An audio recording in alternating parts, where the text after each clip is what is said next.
Hi, good evening. I'm the host of the show. My name is 𝙁𝙬𝙑. If you missed last week's episode 155, take a peek in and enjoy.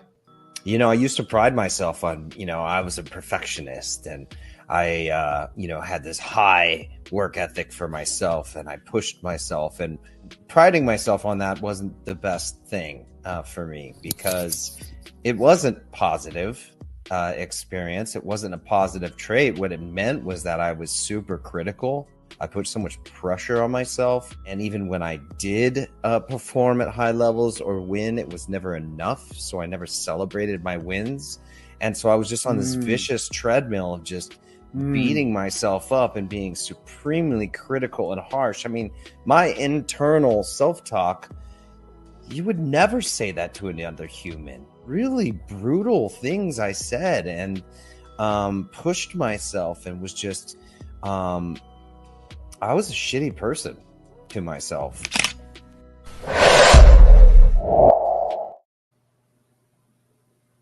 Plenty of boundaries, but what are the boundaries really protecting you from? They're protecting your values. If you're in a relationship that doesn't actually align to the values that you want to serve, then that's when your boundaries have to come on board, so to speak. Now, there are plenty of boundaries, and I do a whole workshop on it, so I'm not going to go through every one of them. But a boundary without a consequence is just you getting walked over. Each relationship, brothers and sisters, until I put those boundaries up and I align and stay true and authentic to my own values and my vision, I was always going to be walked over. Remember, boundaries are a form of self-love and self-care, never selfish.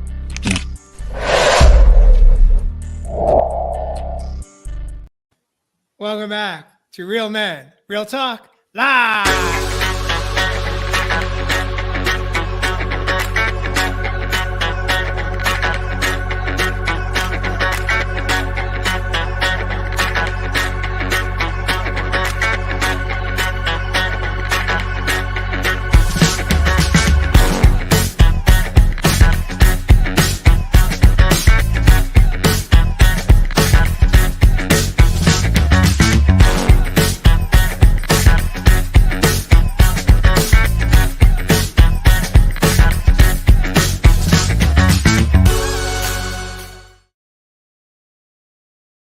Welcome back to episode 156. I'm excited to introduce this evening in the studio.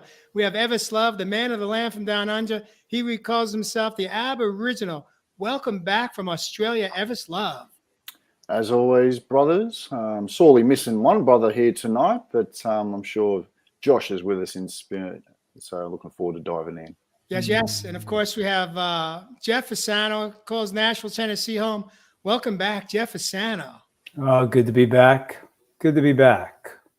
And as Ev said, Josh is doing fine. He's not under the weather. He's just deep into the Shark Tank project right now. He's on set at the studio, and unfortunately, not going to be able to be with us tonight. Hopefully, he'll be back next week on a fresh new episode 157. But tonight, welcome back, viewers. Tonight is all about when you feel like giving up, pick yourself up.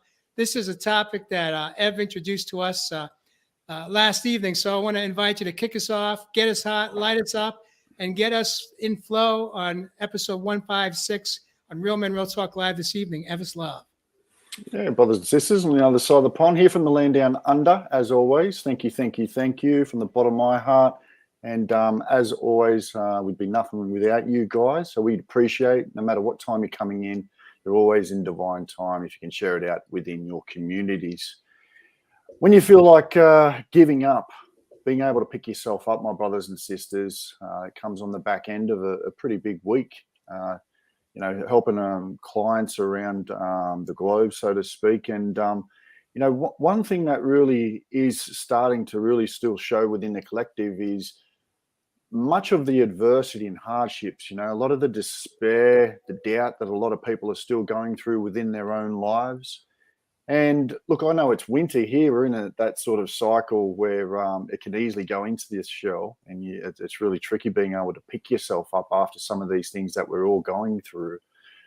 But what I really wanted to share about tonight is really in the face of what it is to overcome some of these hardships and some of this despair, this doubt, and how to override them, but also to be able to live with them. Because, brothers and sisters, none of us are perfect. This life is not put on a gravy train. This life is about the ups and downs. So being able to regulate and manage these things throughout our life is really the key. You look at most successful people, you know, even if you're looking at your celebrities or those people that you follow, they're not growing from their success. They're growing through their hardships. They're growing through their despair. They're growing through their own doubts. And I talk to some very well-off people, and some of these people in behind the shadows are really down in the dumps, not being able to cope with these tough times. So they use these unhealthy coping mechanisms. They're using these toxic behaviors to escape their days still. You know, it doesn't have to be just about family. It can be the work relationships, as we're talking about. It could be money problems. It could be physical things going on within your health. It could be, you know, some sort of loss, whatever it may be. We need to come back to being able to manage this adversity within our life. And one thing for me that I really want to share is that, and we've done a show on it, is that those successful people that are able to manage and regulate this stuff throughout their lives are very resilient people.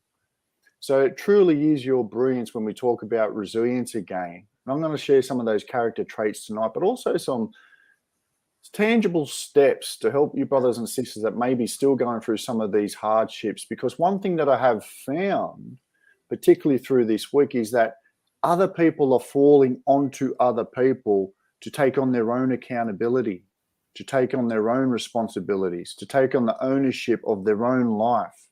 And for me, my brothers and sisters, you've got to ask yourself the question, are you really living your life if you're allowing someone else to run it? So yeah, man, looking forward to diving in deep tonight, brothers. Let's do this. What do you reckon, Jeff? Interesting, because I hit a little dark night of the soul on Monday, Sunday night into early Monday morning, and it happens from time to time. I hear you, Ev, and it hit me on Sunday, like out of the blue, probably around like 5 or 6 o'clock on Sunday night. And when it hits me, it's my wound. It's the deepest part of my wound that's coming up, and all sorts of things happen in my life. And what I start to do, and I'm going to go back to the very first clip Jay played, what Josh is talking about how he treated himself. And I go into that place. I go into that dark place of looking at what isn't there in my life, looking at who I am not. It's a cycle that I don't hit often, but when I hit it, it gets in there, and I know that I'm going to another depth of that wound, of that deep wound that's within me. And one of the things that I do is I go in and I futz with my beard. And I was looking in the mirror, and I start to nitpick at myself. And then I caught myself doing it. And then I just turned around and I was looking at myself, and I went, screw it. And I shaved my beard off again. And I figured that would stop whatever I was feeling, but it didn't. It did not stop those feelings and those deep feelings that were coming up inside of me that bring an immense amount of anxiety within my physical system. I can physically feel the energy moving through me and the anxiety that's penetrating my heart space. And it's pretty crazy to go through. And then I have to learn how to calm myself down to get myself to a place where I get back to actually my adult reality. Because what was happening and what is happening is simply the wounds of my child. The deepest parts of the core aspects of my wounds were coming up. And that's one of the things that I did is I went in, I looked at my beard, I started trimming it, and then I went, I need to stop this, and I shaved my beard off again. And then, but it just didn't work. What I did was I had I really didn't get a great night's sleep. I was up and down, but instead of doing it alone, and this is the key, I called a friend who has been through it with me before, and we talked and I even called Jay about it on Monday as well, and we talked, and Jay, as my friend did, Jay moved me through a wonderful meditation of sorts, a tool that he uses, gives his clients, and it brought me back into loving that child and being with that child. I know that I'm going on a little long here, but what I found today, I was swimming. I went on my usual swim for 40 minutes, and my swim is I also go into a meditation when I swim, because it's there, and I started to feel that anxiety come up as I was swimming. It was amazing. I'm in the water and I'm feeling the anxiety, and all of a sudden I get to one end of the pool and I stopped and I closed my eyes and I took a big deep breath in the water, and immediately saw a wailing, crying baby. That was me. Seeking mom to take care of him. And there was nobody around. And then I just used part of what Jay gave me. And then I went in and I just picked up that baby. And that was the core. That was the core aspect of the wound that I hit, oddly enough, swimming tonight. And it could be harrowing at times. And at times you can want to give up. But the thing that I'm learning through all of these moments, hitting those wounds or the core aspects of the wounds, is that this is supposed to be happening. If we're doing this work, we have to move and hit those core wounds and have those feelings. Yeah. One of the things well, first, Jeff, I want to thank you for telling yourself and speaking your truth.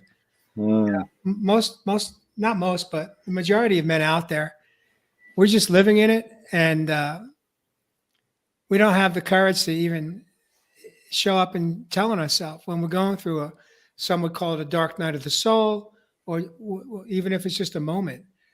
But it takes courage to show up and grow up for yourself. And in that moment, knowing that mom can't rescue you because mom's not here for you. And most likely she wasn't there for you when you needed her when you were younger, and that's why you've got the core wound. But what we get to do today is we get to show up and we get to grow up. And how we can do that is learning how to become our own conscious observer, meaning that as soon as we can have a conscious awareness, a mindfulness that we just got tripped or we just are feeling emotions in that moment, what we can do is we can rescue ourselves. We don't need to wait for somebody to show up for us. We just have to have that awareness that in that moment, this is how I'm feeling. And then one of the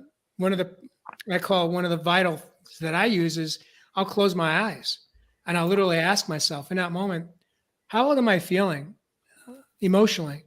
And that gives me the opportunity to really then show up for that child that's feeling scared or feeling lonely or whatever emotions are coming through, and feeling not enough, not worthy, I don't matter, whatever it is. And then I get to show up for him as my higher self, as my adult self, and provide him the nurturing, the nourishment, and the parenting that he needs in that moment. And that for me is such a powerful tool, because what many of us as men and women have no consciousness around is that when we have an emotion, the emotion then dictates our behavior. It creates a behavior and how we show up for others. most importantly for ourselves, but secondarily, the people closest to us that we're in, have access to. And then it comes out sideways through behaviors. It comes out by us being short. It comes out by us dismissing them, rolling of the eyes. There's 50 other behaviors or more that we show up in that moment. And not only are we hurting ourselves, but we're hurting the people we may care most about. And so this process of first identifying what are the emotions that you're feeling in that moment, and then with dignity and grace and love for yourself, parent yourself, hold space for that child, help them like a child. When a child's suffering or struggling, one of the techniques that a parent may use is a healthy distraction, not a coping mechanism that leads to addictions, but a healthy distraction. Like, for example, in that moment, sometimes for me, it's like, I'll ask that kid within, let's listen to a song. What do you want to listen to? Let him pick the song that may bring him out of that funk, out of that moment of despair, out of that moment of doubt, out of that moment of fear.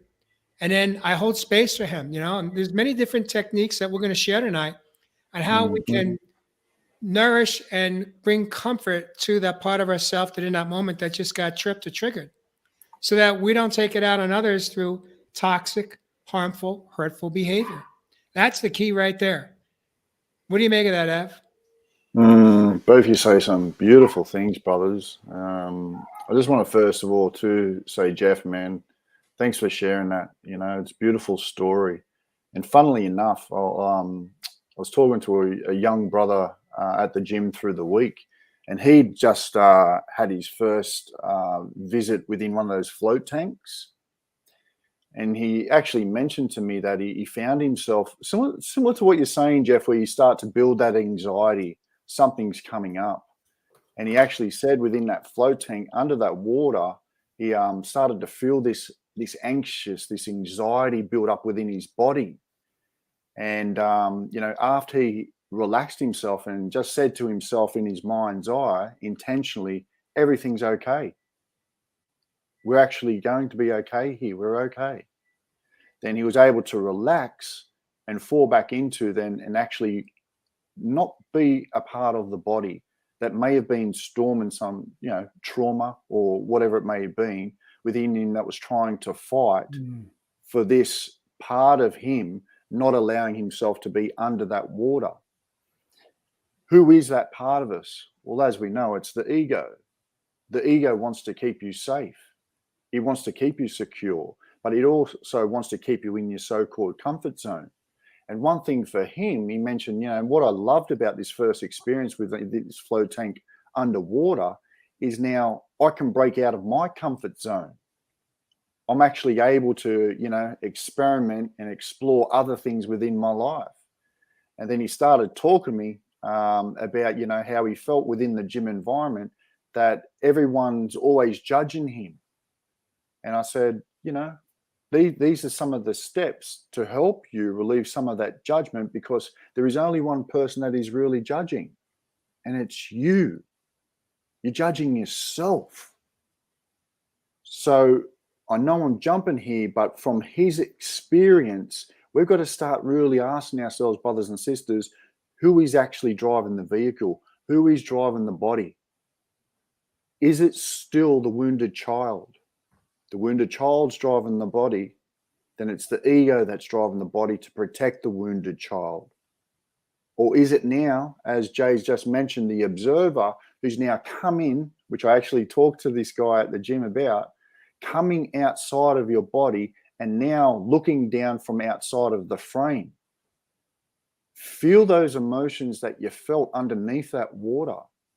Start to actually lean into them. And now let's journal through them. And I said to the guy, I'll talk to you next week. Let's start being the observer. Let's start identifying the feelings and emotions that don't make you feel that safety and that sense of security.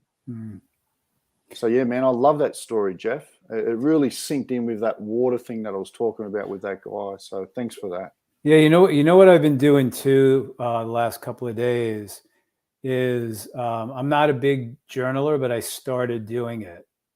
And I've been journaling. It's amazing as I will sink into what happened, the episode, because really what it is an episode, and you know, I don't know where it comes from, but all of a sudden, boom, it hits, and then out of nothing, like, and it builds and builds and builds and builds, and it's an episode that where the anxiety is at fever pitch.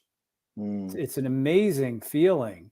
And then there's fear in there, and it's a big challenge to be with it, because it's so intense. I don't know how it is for anybody else, but for me, when it hits, it's you know, it hits at a fever pitch when it hits, and it's there, and I do something to try to control it. In this case, I went in, you know, thinking, all right, I'm going to shave up, I'm going to do this. And it was just there. But what I've been doing the last couple of days is, for example, last night, I was feeling intensely frustrated. The frustration level was so high that I literally had to just go outside and breathe and literally breathe with the sound of and just let it go. And then I came in and I just started journaling and writing down, I'm feeling frustrated. And then wherever it led, I wrote about a page, and I let it out, but it brought me deeper into what I was feeling frustrated about. And it was about making mistakes and beating myself up, judging myself. I want to take a moment here, Jeff. I want to acknowledge, I want to switch gears real quick and acknowledge that I took the time today to watch an interview that you did with the local Fox station. I'm not sure if that was Nashville or where that was coming in from, but it was about a 21-minute interview that you did this week. And it was brilliant. You showed up, and I enjoyed learning more about you and your art, and how you learned how to tap into your creative within. You have such amazing talent, and your interview was just absolutely beautiful. Viewers, if you should, I posted a link to the interview on my Facebook social media page. Jeff tagged me on one, I think early this morning or late last night, and I watched it today. If you want to learn more about Jeff and his journey of going from working for his dad on Wall Street to publishing the first book of its kind in the history of the music industry, Americana Portrait Sessions, listen into the interview that Jeff did on the local Fox TV station just a couple of days ago. But in any event, bringing it back, you know, we don't need people to criticize or judge us. We're the worst of that for ourselves. And then we create stories either about ourselves or even about people that we're going to engage with. It's very easy we create these stories, and then we hold on to them until it almost feels like it's a reality. And for me, it's always a reminder, especially when I show up in the work I do, where I have this let's say almost like a sense of how I think it's going to go based on just an impression that I may have. And 99% of the time, it does not go the way the story has it going. And it's such a beautiful reminder of the power of the mind, that it either is our friend or it becomes our foe. And every time we start to weave or create a story based on our past, or based on a past wounding or trauma that we experienced as our younger self, I invite you to pick up what I call one of the vitals, which is to ask the question, is it true? And then do everything you can do to help comfort the part of ourself that creates a story that has no validity. It's not based on the present, it's based on the past. And there are times that I even show up in the work I do where I have, I call it an inner dialogue of uncertainty. And that uncertainty is about a little bit about fear around, am I going to be able to connect? Am I going to be able to reach that individual at the heart space? Because I know that where they're most likely coming in on is at the egoic mind space. And there's no healing that can take place there. The only way we heal our old wounds and cores from our younger years and traumas and experiences, whether they were direct hits or what I call collateral damage, is when we get out of our head space and have the courage to step in and open up our heart and allow ourselves to feel those feelings, honor those feelings, and then work through them by holding space for that part of ourself that's holding on to those feelings. Mhm. You know, I want to bring something up that Ev talked about. I don't know if you talked about it in the green room before the show or on the show, but you were talking about some of the people you work with who aren't using their tools. And this is important because, and this, you know, I'm going to bring it back to my experience, you know, just a couple of days ago. I can get so deep into that wound or that feeling of anxiety, I'll forget my tools because it's so deep, and the trauma that's coming up, because that's what it is. It's literally trauma that I was experiencing, and the anxiety around that trauma and all the feelings around that trauma. That's what was happening in that moment. And that's part of the process of the inner work that we're doing. And what I just forget I'm so deep in it and being in it and knowing that, hey, that's not really what's happening now, but this is part of the process and I've got to be in this. You know, I forget my tools. That's when I will make a phone call or two to friends who know how to do this work, who are doing this work, who will remind me of my tools. One of the tools, the first tools, if you forget your tools, is call somebody and allow them to remind you of your tools, remind you of where you are. You know, you're not in that moment. You're not that 5-year-old who's going through that trauma right now. That's a big tool to use that we've talked about on this show so many times. The thing to do is we cannot do this alone. It's why we do this show. So you don't have to do this alone. You can watch this show. You know, go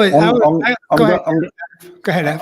I'm going to just eject a little bit, Jeff, you know, because I think it's also important to being able to potentially have the ability and know how to be alone as well.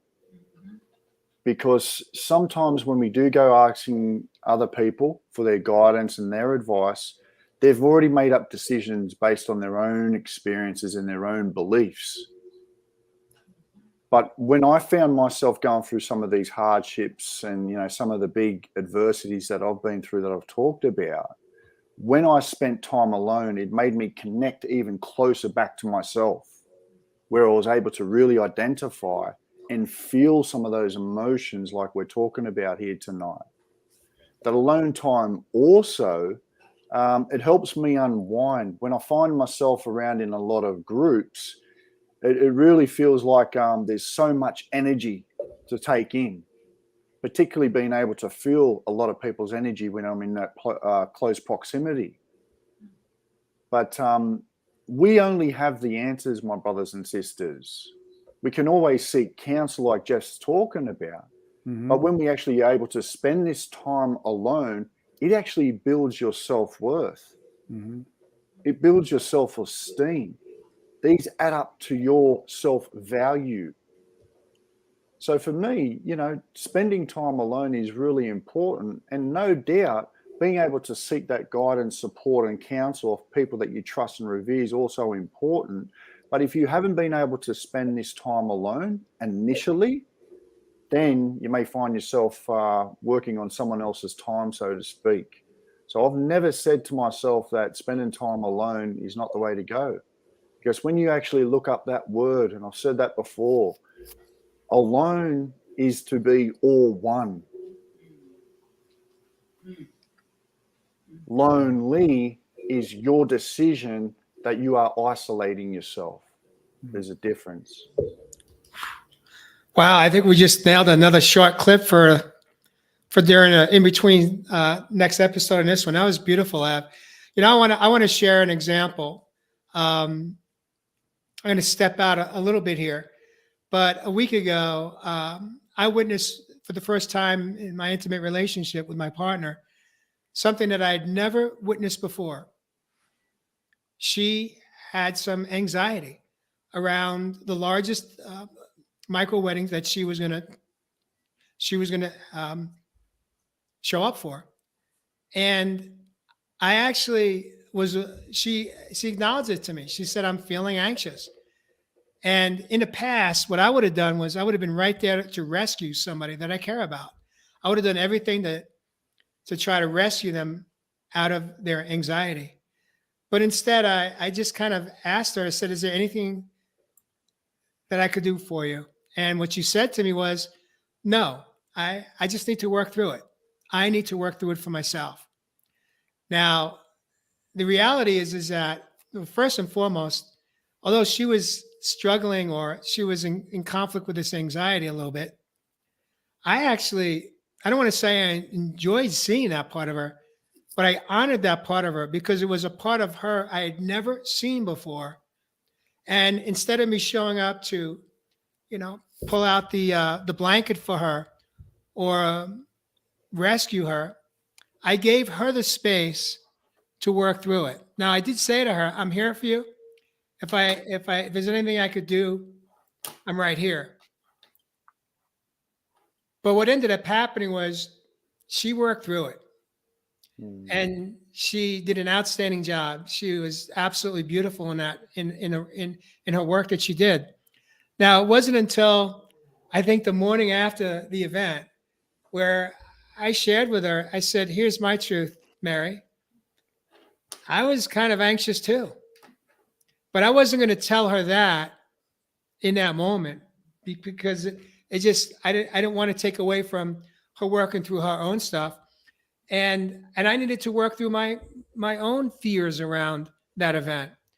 But here's the truth is we both showed up for ourselves. We did the work, we delivered, and then we were able to reflect on it the next day and the days that followed. But there's a classic example of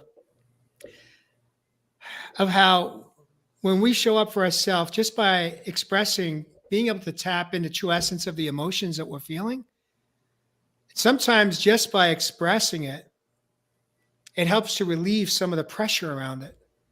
And then ultimately, she showed up for herself and she did whatever she had to do to navigate through those emotions. And she did it, what I'll say, with dignity and grace. At no point did it escalate to where I was feeding off of her nervousness or her anxiety. It didn't cause any raised voices. It didn't cause any type of meltdown or disagreement or fight. We just honored each other and we showed up for our own child within that was scared. And there's a classic example of, even as a couple, how we can support one another through those moments. And I believe I even asked her, "May I give you a hug?" And of course, she never denies that. She always says yes. And so that's how we work through it. It's a beautiful way to navigate through life in a way that neither one of us ever knew how to do that before. The point is that you were there to support each other. Yeah. And that's the point that I'm making. Mm-hmm. Yeah, the safe space. So many men think they can soldier through it alone. And you can't. We don't do so well, do we? No. I don't care who you are, you can't. Yes, you've got to be alone with yourself. But if somebody was there to support you, I have your back, I'm there. Okay, here are the tools, got to go. Then you can be there knowing that the support is there. That's where the wound starts. The support was never there.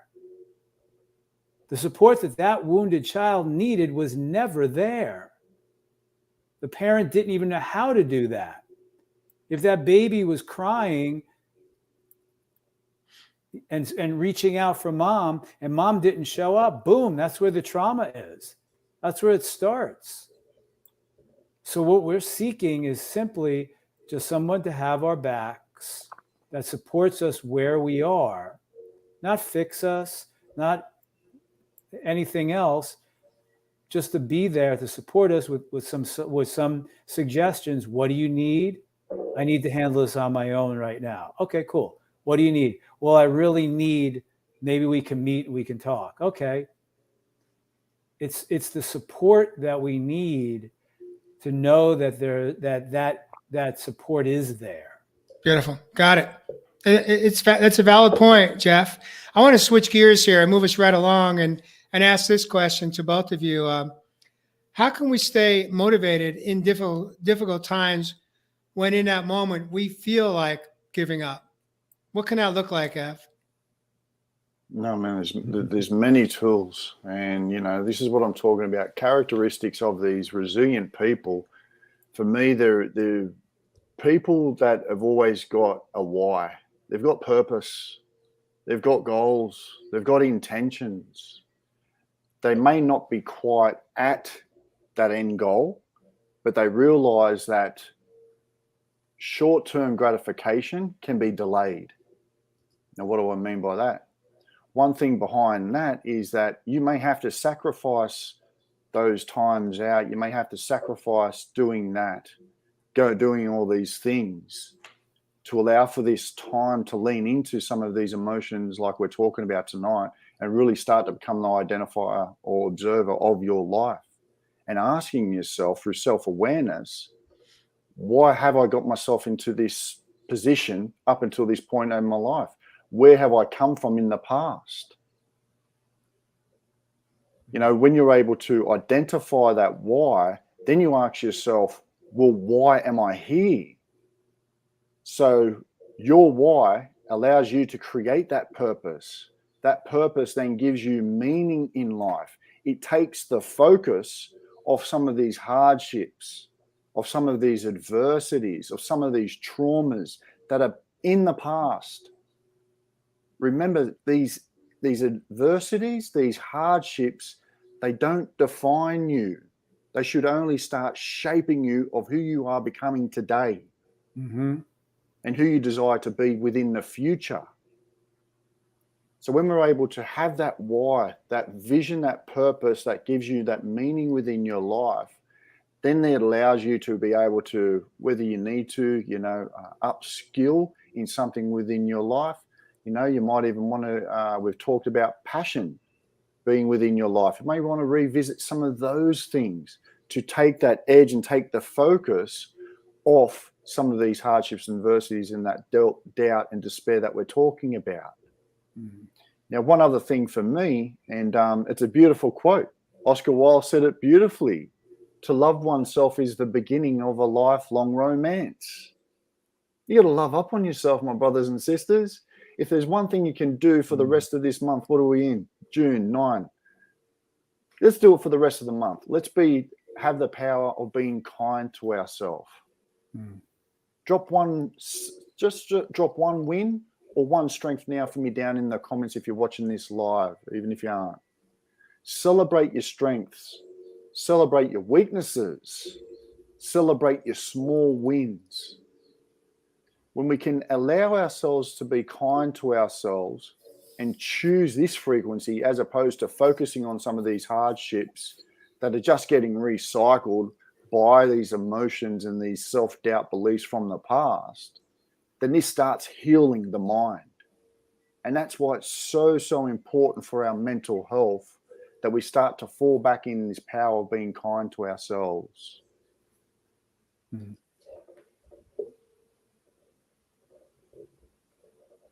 I love that, Ev. I'm curious. How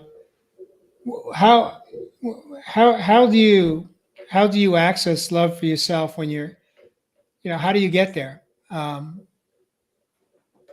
It's not like a light. It's not like a light switch. You turn it on and off, right? Exactly. It's not. But you got to think, if you can't bring it to your own heart and you can't find that in your own space initially, then you need to put yourself in an environment that you feel love. Mm-hmm.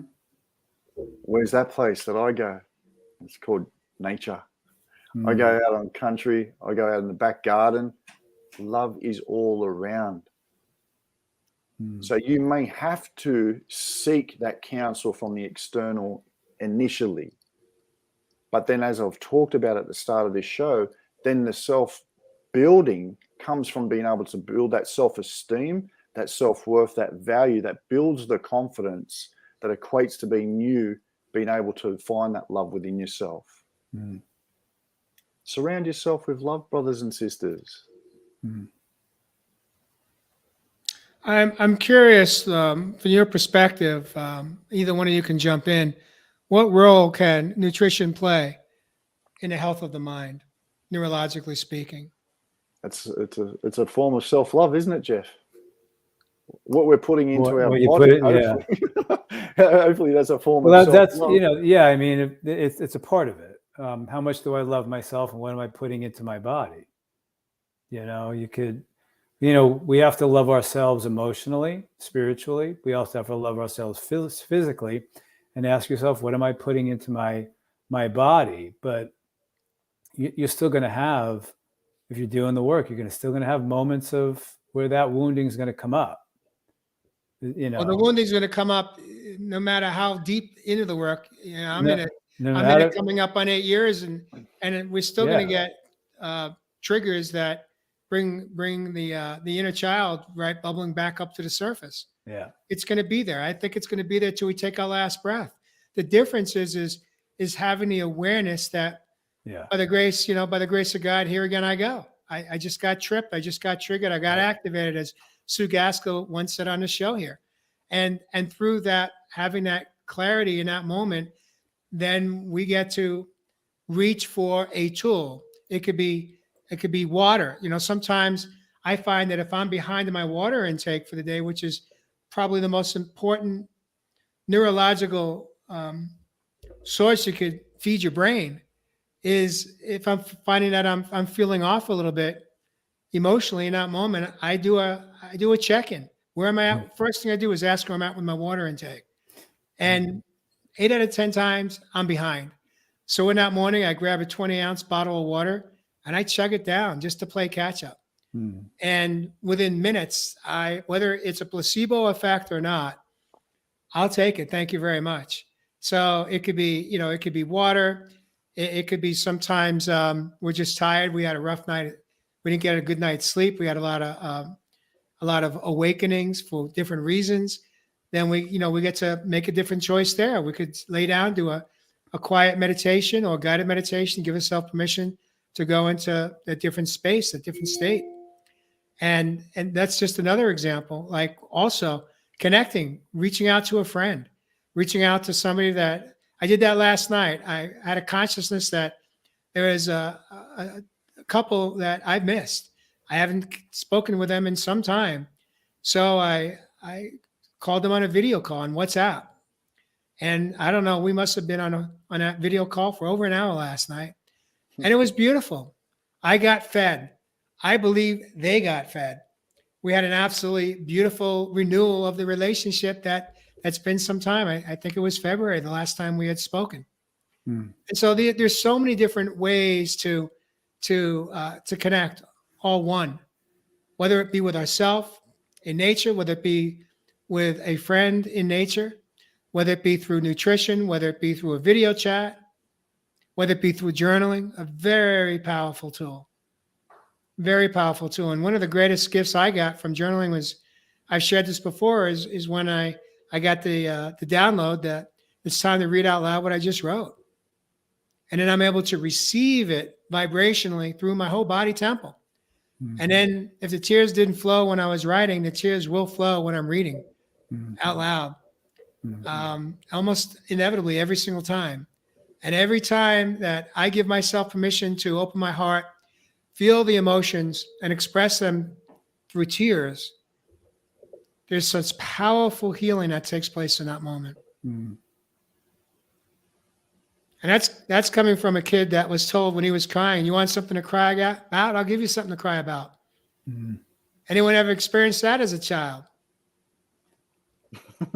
No, and I've said it on the show so many times, Mom saying, "Stop crying."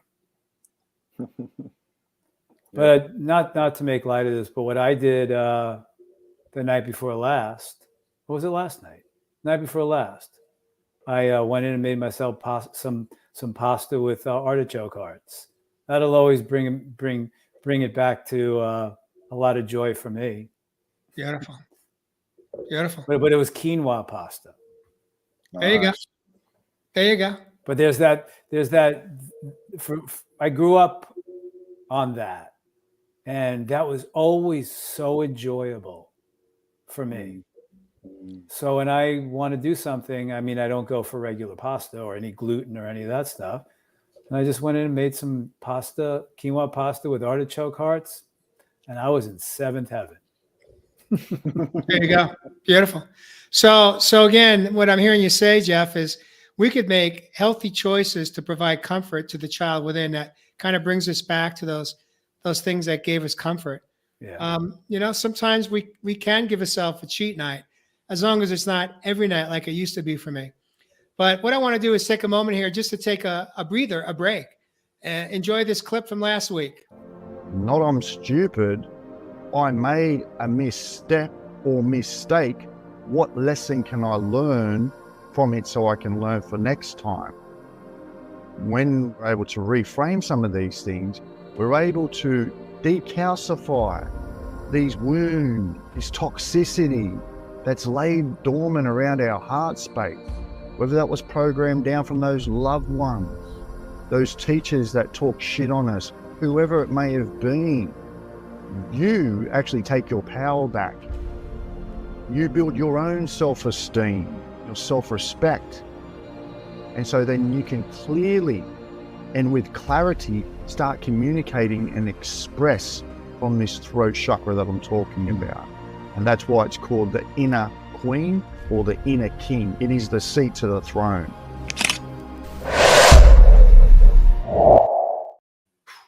Every time I hear that one, it brings me chills. Yeah, brother. And you know, the last part that I say about that, you know, it is the seat. That's why we express, and it is the throne, your crown.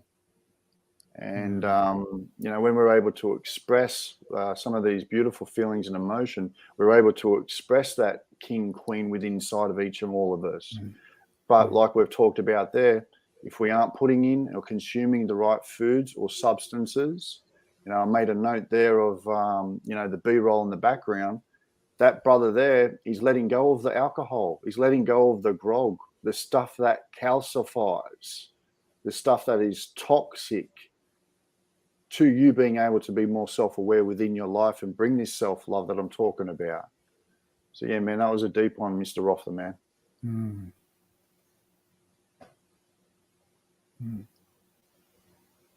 I got one more here. I want to bring Jeff Fasano in. What I have realized, one of the things I have perpetrated my entire life was the negativity, the words, the deprecating words towards myself, was the way in which my nervous system was stimulated to feel like I was alive, because that's what I heard when I was growing up. Okay, so there's a difference. The negativity stimulates our nervous system. And I would feel like I'm alive. It sounds crazy, but that's what it was. It was never positive affirmations. Positive affirmations land in your heart, come from your heart. Your heart is not part of our nervous system.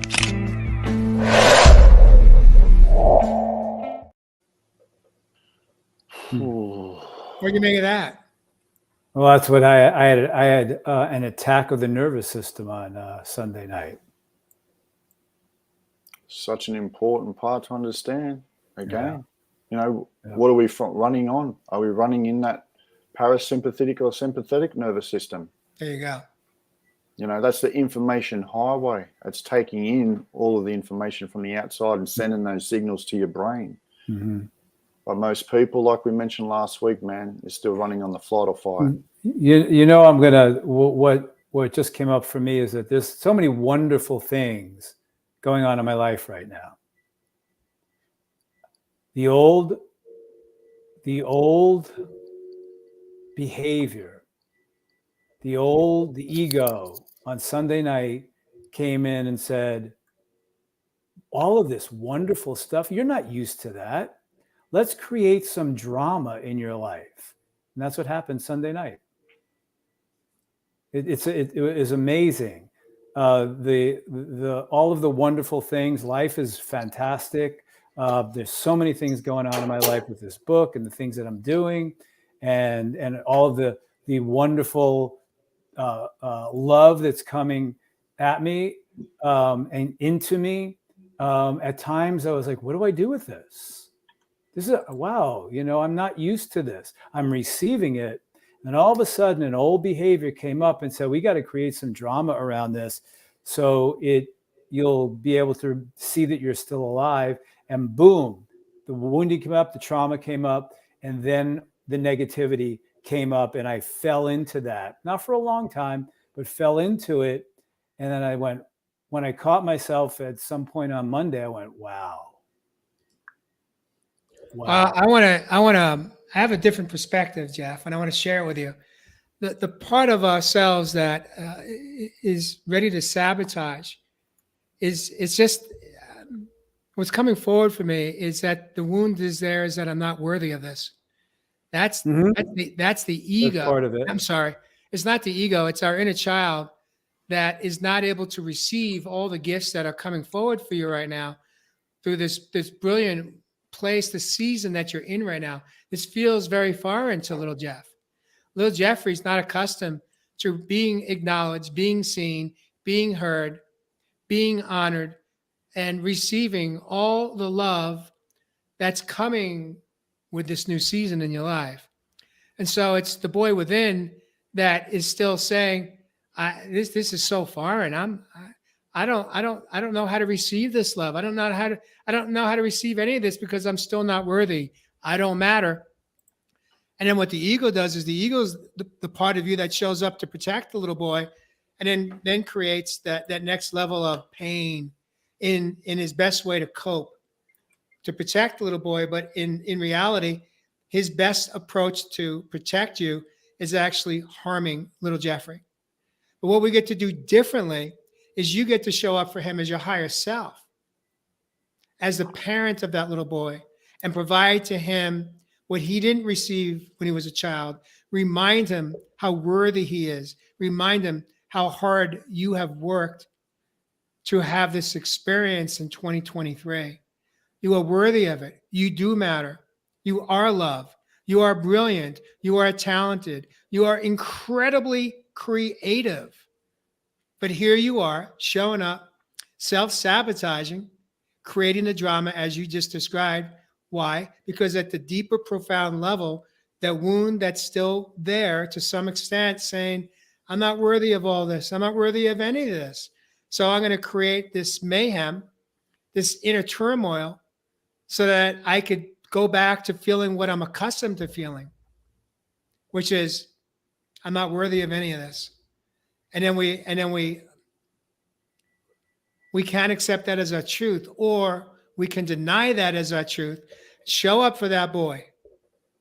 You hold him, you nurture him, you hold him in your lap, you snuggle him, you comfort him, and you remind him of how much he is worthy of all that he is receiving right now. And how we can also do that is by you holding him. You letting him know he's never going to be alone as long as you have one more breath to take in this life.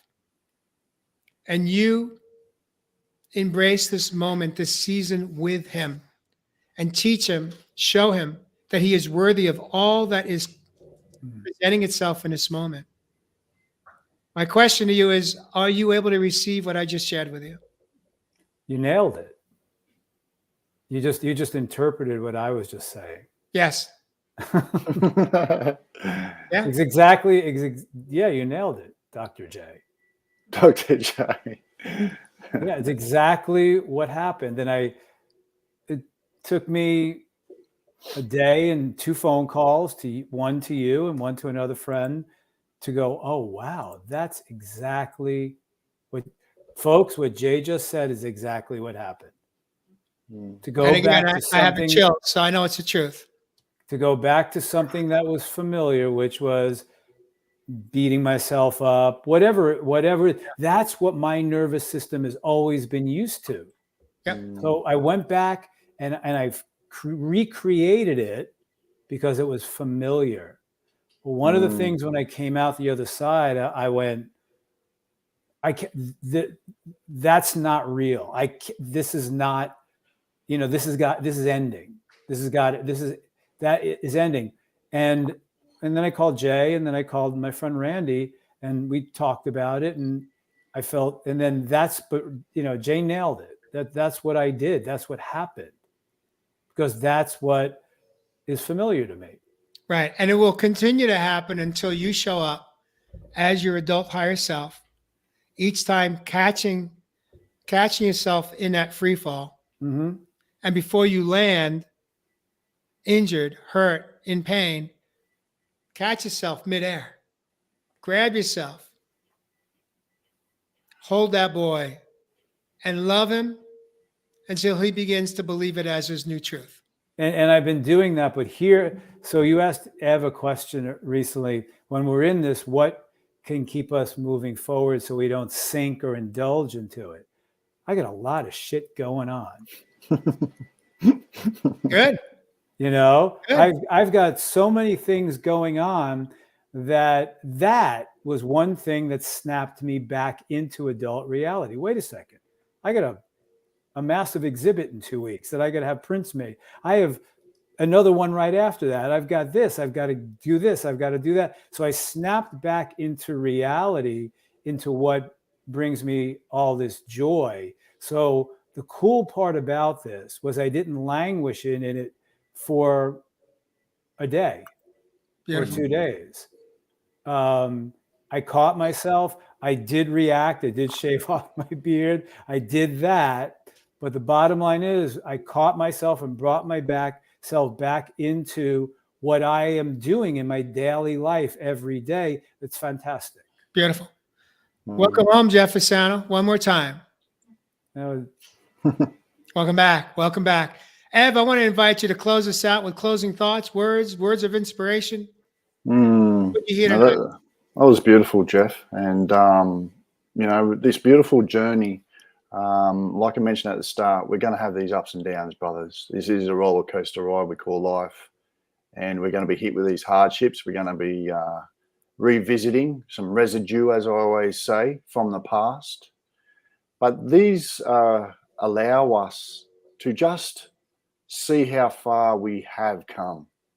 They allow us to really be in the present moment and be grateful for this journey.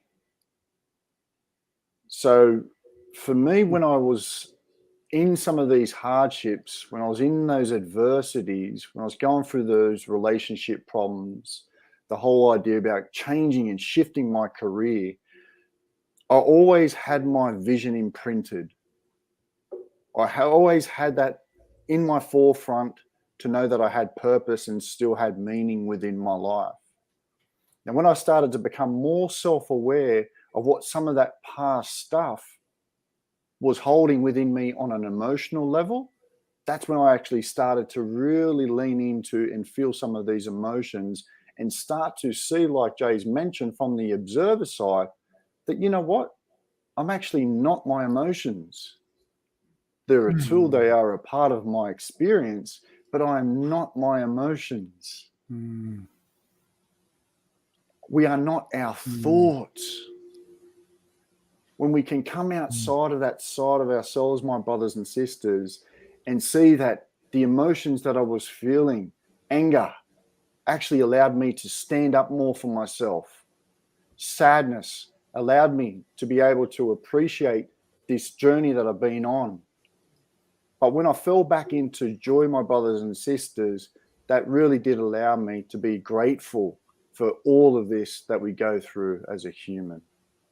So lean into some of these things that we're going through, my brothers and sisters. Start taking care of yourself. Create the self-care routine. Look at yourself with love and be grateful for the journey that you've been on. I needed to hear that.